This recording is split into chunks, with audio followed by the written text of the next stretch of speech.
Alright, model builders, welcome to the 1966 Ford Mustang AMT edition. I have a ridiculous amount of excitement over doing this kit. I have no idea why, because I know it's going to be crude, but I've been wanting to build this thing for a long time. So I finally got my hands on one. This is not currently in production, to the best of my knowledge, other than I believe it's available for sale on eBay through a hobby shop that says here it was made exclusively for VRC hobbies. So this is where I got mine, was on eBay, and very reasonably priced. I can't remember what it was, but I think it was under $20. And going to build this one next. Just unrealistically excited about this because AMT kits were kind of my go-to back in my kid days. And I never built this kit. Never did. And I'm a big Mustang fan, as anybody who watches this channel or subscribes to it knows. So let's do an unboxing on this. I may split this up into two videos, one for the unbox and one for the build, but we'll see. See how long this one gets. So let's see what's in the box. And I will admit I opened the box already and went through a couple things, but I didn't open most of the bags. So this is a fresh start. I mean, nice thing about these, and this is a round 2 reissue, is that they will tell you on the back of the box what you're going to get as far as parts, which is kind of nice. So you can kind of look at these and get an idea of the level of detail in them before you spend the money. Because with these reissues, some of them are a little rustic, we'll say. So let's see what we got here in the box. So we've got chrome. And we're going to open these bags while we're doing this, so I can show you what we've got. Alright, so chrome parts. Bumpers, obviously. Now we got two different rear bumpers, it looks like. I think one is for the custom version, which we'll get to when we look at the instructions maybe. But there's the grille, nice pony emblem in the center there. Factory style wheel covers. I'm going to have to compare these to the monogram kit, because the ones in the monogram kit I thought were really good. And then the other wheels in this kit version are these sort of Shelby kind of wheels from like a 68-ish Shelby, I'd say. I don't know that they're exactly right for that, but that's the only custom wheel option. I would have liked to have seen Krager's or Torque Thrust or something in for a vintage kit like this, but that's what they give us. And then we've got chrome headlights. Boy, I haven't seen those in a long time. That's a ride in the Wayback Machine. Nice tail lamp bezels, separate ones, which those are pretty slick. Why there's 3, I have no idea. Got these neat little license plate plaque things with running ponies on them, which are sweet. A chrome fan, you know what I'm going to do with that. Take that chrome right off of there. A chrome air cleaner that looks a little odd on the side detail. I'm not sure what they're trying to accomplish there. And I think we have an automatic shifter, which may be foreboding of the transmission type. A chrome distributor cap. Now that's slick, right? Yeah, we're going to get rid of that. So there's a couple parts here that are going to have to go into the purple wash, but most of it's legit. And you got some custom things here. I think these are air cleaners for cross ram. Oh no, these are the air cleaners for the cross ram. I'm not sure what these are. What those are for. Don't know what those are for. So it's like some. Is it rally gate? No, these are exhaust tips for the back for the custom version. Anyway, enough of the chrome. We'll open up the body next.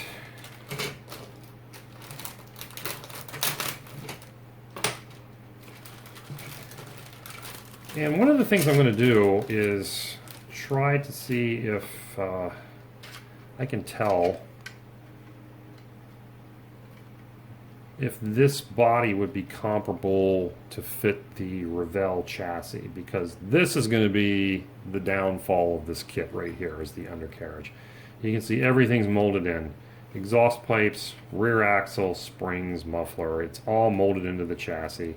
Now the chassis floor pan detail is kind of nice. I mean, you got some e-brake cables molded in there, and the shocks are there, but front suspension, it's not the worst I've ever seen. for a molded-in chassis. But you know, that's where your missing detail is going to be. So this is not going to be a high-end detail kit. Fender wells, you know, they got some wires and electrical things there, which I don't know that that's even close to being accurate. I mean, where are the shock towers? It's a Mustang; it should have shock towers. We don't have those. Oh, and curiously, this is molded in kind of an odd off-white color. You pull out a Revell monogram kit, and it's bright white, and it's nice soft plastic. This is a very rigid plastic. I think the soft plastic's a little nicer to work with, but I don't think ultimately it really matters. This exhaust is peculiar. We're going to have solid axles here, and the holes aren't open for those. You're going to have to break out the pin vise or something. The interior tub with the big ears on the back, definitely 1960s annual kit style. Big sinkholes in the floor, you know, pretty typical. The seat detail, it is actually a pony interior, but you know, once you hit that with paint, it might just disappear. Door panel detail, not great. Sorry, I wasn't holding that closer, but not great. There you see the pony detail in the seats, hopefully. So pretty normal tub. It does have a center console, and again, we're looking at an automatic transmission model, but we're not, because we've got 3 pedals on the floor. What is going on? Oh my.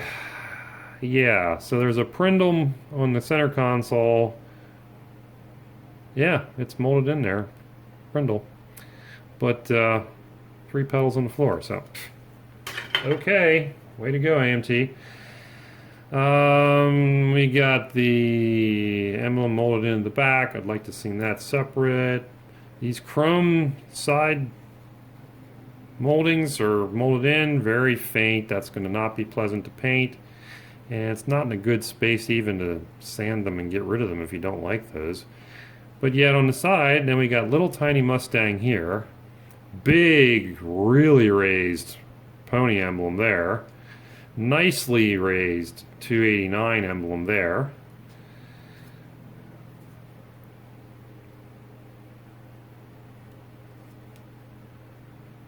Good wiper relief cut there. Looks like you can do the chrome around the windows pretty easily.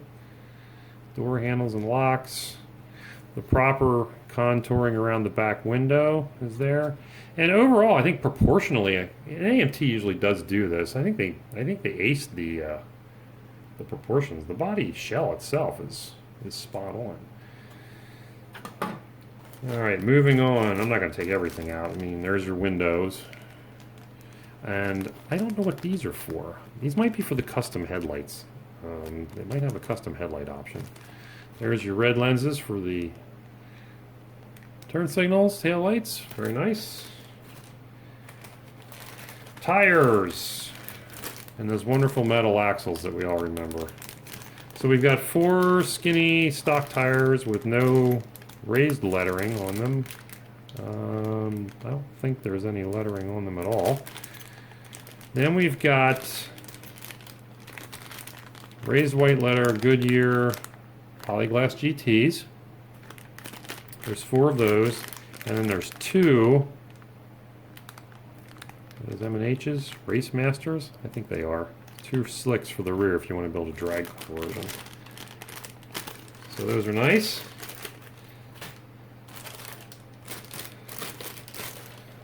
Another bag.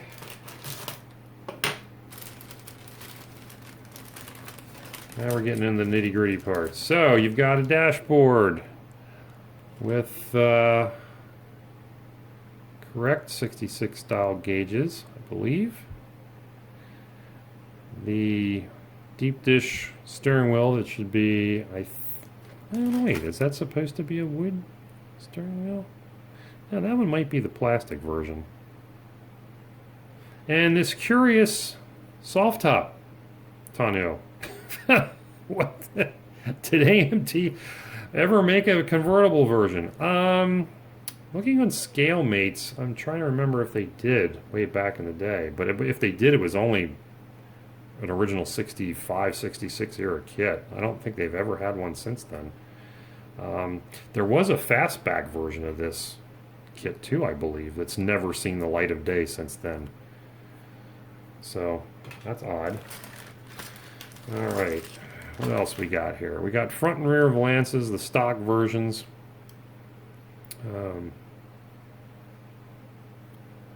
Very raised and paintable lenses. Again, if you buy a Revell monogram kit, these are going to be separate. These are all going to be separate pieces. The front seats, and I had looked at these earlier, pretty terrible. I mean, they do have the ponies in there, and you could conceivably two-tone these, I guess, for some of the interior colors that existed. Some of these were white inserts. But the profile's just pretty terrible. And these seats and the interior tub are going to determine, I think, what I wind up painting this kit. I really wanted to do a blue with a blue interior, but most of the blue interiors were a two-tone, and I don't think I am going to be able to paint those in a way that's going to look like something a 5-year-old didn't do. So probably not going to be a blue car. Now we've got a firewall. A lot of detail molded in. Is it accurate? I have no idea. It's got a blower motor. It's got a master cylinder, which is really tiny. World's smallest brake booster. It does have a radiator support with really not much going on there. Racing harness for a racing version. These little small sprues are odd. Most kits nowadays, everything's all one. So then we've got the hood. A little bit of underside detail there. It does have the Ford letters molded in. A couple of wheel backs, and these, I'm trying to remember what those were for. The instructions. Not a roll cage, they're for something else, I think. Alright, that's that bag. And we've got one more of actual hard parts.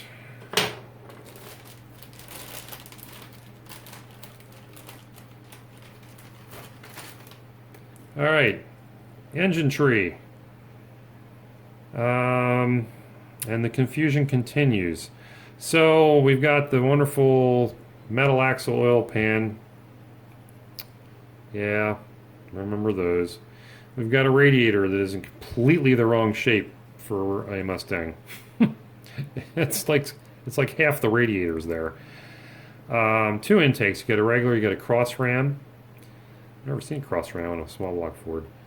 A very small battery, a starter, radiator hose, some really wild looking fender well type headers maybe, stock exhaust manifolds. Here's your engine block with your transmission integral on it, and it's only a part of a transmission, and it is a stick shift. So this car is kind of confused as to what it wants to be. We got stock valve covers. We got cylinder heads that actually have some sort of weird valve spring things molded in there. There's your twin carbs for your cross ram. There is that a shifter? Or is that an oil breather? I don't know what that is. Timing cover with a water pump. I mean, the engine detail for this year isn't terrible. It's acceptable, I think, for what it is. And then we get into custom parts, and there's a lot of randomness happening here. There's a chute, there's a hood scoop, there's a blower belt for I don't know what. There's no blower. I think these are supposed to be side scoops, maybe? Like Shelby's have? I don't know. Wheel backs, probably for the stock wheels. There's this front spoiler. toyed with using that. This may be a grill blank for a drag car. And we've got a roll bar, wheelie bars. Those look big, don't they? And in these custom front and rear valances, and some period racing buckets with some very poorly done harness detail molded in. This sprue may not get used. And then we have the decals. Don't expect much here. I've already had a peek at these. So all you get are some slightly tacky flame decals with some horsey heads on them, the minimalist sponsor decals, and then your choice of rocker stripes, either plain or flaming in black and white, and only flames in the fire color. I was kind of hoping that these would be a little bit nicer, and maybe that they would have given me a red set too, because that would have worked nice in a car with a red interior. But that's what you get. License plates are nice. Can't complain about those. That's all you get. So it is a definitely 1960s annual type kit. I may be using or trying to use these wheels. I had these from, I want to say, a Sunbeam Tiger kit from a billion years ago.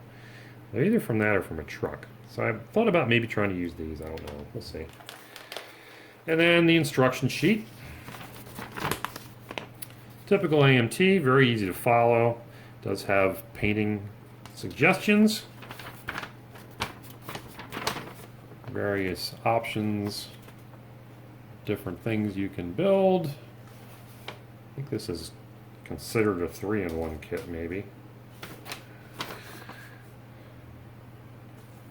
Final assembly, drag. So, anyway, there you go. So, is it a disappointment or is it cool? You decide. I believe it's the only hardtop kit out there that's readily available. But you may be able to combine this with a Revell kit. We'll see. Once I get things going a little bit with this, I'm gonna lay them side by side, and I'll do this once this one's finished, and see if the Revell chassis looks like it's going to line up with this. Because if it does, you can probably slip this over that, but I'm not sure that it will. Monogram, Revell monogram, which is mostly monogram kits when we're talking Mustangs, they tend to be a little bigger in size, I think, than the AMT stuff. So we'll see. This one's copyrighted 2012. This kit's been reissued many, many, many times throughout its life. Although there was a wide space where it apparently wasn't made available. I think it only came out again in like the 80s, I want to say. Anyway, you can look it up in ScaleMate so you can see the whole history and a timeline of this kit and all the box art for the various permutations that it was released in, some of which were truly hideous.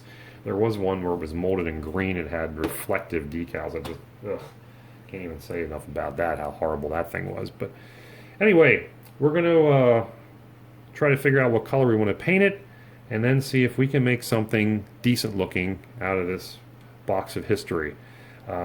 As usual, it's going to be a stock build. I'm not going to stray from what's in the box, except maybe for wheels and tires.